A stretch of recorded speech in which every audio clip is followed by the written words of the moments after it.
یاد رکھیں کہ پاکستان کی 2004 کے بعد سب سے زیادہ صنعتی پیداوار ہمارے دور میں ہوئی. شاباش شاباش. یہ ہے جنون. یہ جو جنون ہے یہ کیما کے نام دے کے جلسوں پہ لا کے یہ نہیں خریدا جا سکتا. اور یہی جنون انشاءاللہ اسلام آباد کے اندر وہ انقلاب لے کے آئے گا جو ہمیں حقیقی طور پہ آزاد کرے گا. تو یہ پتا چلا اب جو اعداد و شمار آئے مارچ کے سب سے زیادہ 2004 کے بعد پاکستان کی صنعتی پیداوار 10.6 29% ہماری ایکسپورٹ بڑھی. یہ بھی ریکارڈ. 4 فصلوں کے اندر ریکارڈ ہوا. مکئی میں, چاول میں, گنے میں اور آلو میں ریکارڈ ہوا. سب سے زیادہ پیسہ ہمارے کسانوں کے پاس گیا. دیہاتوں میں خوشحالی آئی. سارے بر صغیر میں سب سے زیادہ روزگار پاکستان میں, ہندوستان سے بھی زیادہ. اور سب سے بڑی بات یہ کہ جو اب اعداد و شمار آئے ہیں پاکستان کی جو گروتھ ریٹ ہے وہ تقریباً 6% جو ریکارڈ ہے. تو کہنے کا مقصد یہ ہے کہ جب انہوں نے سازش کر کے حکومت کرائی تھی تب پاکستان ایک ترقی کے راستے پہ نکل چکا تھا. جب سے یہ آئے ہیں چور, روپیہ تقریباً 195 پہ پہنچ گیا. سٹاک ایکسچینج بیٹھ گئی ہے. مہنگائی کا حال یہ ہے کہ آج وہ کدھر ہیں, وہ کدھر ہیں, وہ میڈیا ہاؤس کدھر ہیں جو جا کے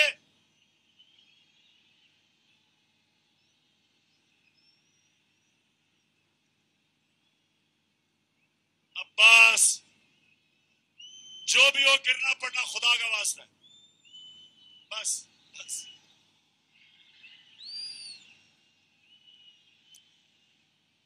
ماشاءاللہ ماشاءاللہ. اسلام آباد میں سیالکوٹ کی پوری تیاری ہے اسلام آباد کے لیے. اچھا تو اب یہ ملک کا دیوالیہ نکال رہے ہیں, روپیہ گر رہا ہے, فورن ایکسچینج نیچے جا رہے ہیں. اب یہ کیا کریں گے؟ امریکہ کے پاس جائیں گے اور امریکہ سے بھیک مانگیں گے کہ ہمیں پیسے دو, ہمیں بچاؤ. بلاول جا رہا ہے امریکہ. بلاول یہ یاد رکھنا ان کی ایجنسیز کو پتا ہے کہ تمہارے بینک اکاؤنٹ میں کدھر کدھر پیسے ہیں, کیونکہ وہ سوسکنڈ کی کتاب میں وہ لکھتا ہے, وے آف دا ورلڈ کی کتاب میں لکھتا ہے کہ انہوں نے امریکہ کی ایجنسیز نے ٹیپ کیا کہ بلاول کی والدہ اس کو بتا رہی تھی کہ بلاول کے کدھر کدھر بینکوں میں ان کی چوری کا پیسہ پڑا ہوا ہے. تو تم ان کے سامنے آنکھوں میں آنکھیں دیکھ کے بات نہیں کرو گے, کیونکہ ان کو پتا ہے نواز شریف کی طرح کہ تم نے پیسہ کدھر چھپایا ہوا ہے. تو پاکستانیوں, میں آخر میں آپ سب کو اسلام آباد آنے کی صرف ایک وجہ سے آپ سب کو دعوت دیتا ہوں کہ جو بھی رکاوٹیں ہو جائیں آپ نے اس کو تحریک پاکستان کی طرح ایک اپنی آزادی کی جنگ سمجھ لی ہے. میرے لیے یہ جہاد ہے اور یہ آپ کے لیے بھی جہاد ہے. اپنی جہاد کے اندر اپنے خوف کی زنجیریں توڑ دیں. زندگی موت اللہ کے ہاتھ میں. اس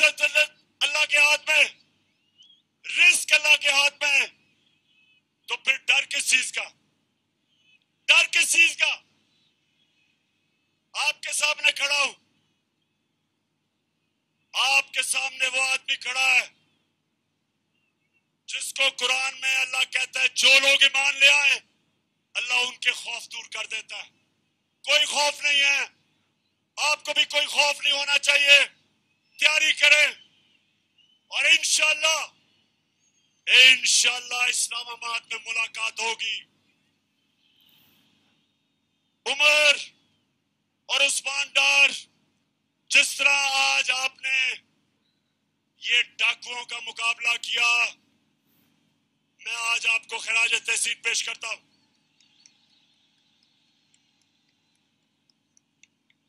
تمہاری ماشاءاللہ اچھی ٹریننگ کی ہوئی ہے. دھرنے میں نے آپ کی ٹریننگ کروائی ہے. ہم ٹرینڈ ہیں، ہم تیار ہیں، اور انشاءاللہ عثمان ڈار آپ جب نوجوانوں کو لے کے اسلام آباد نکلیں گے تو یاد رکھیں کہ کسی قسم کی رکاوٹ سے نہیں گھبرانا، کیونکہ آپ کا کپتان کسی چیز سے نہیں گھبراتا.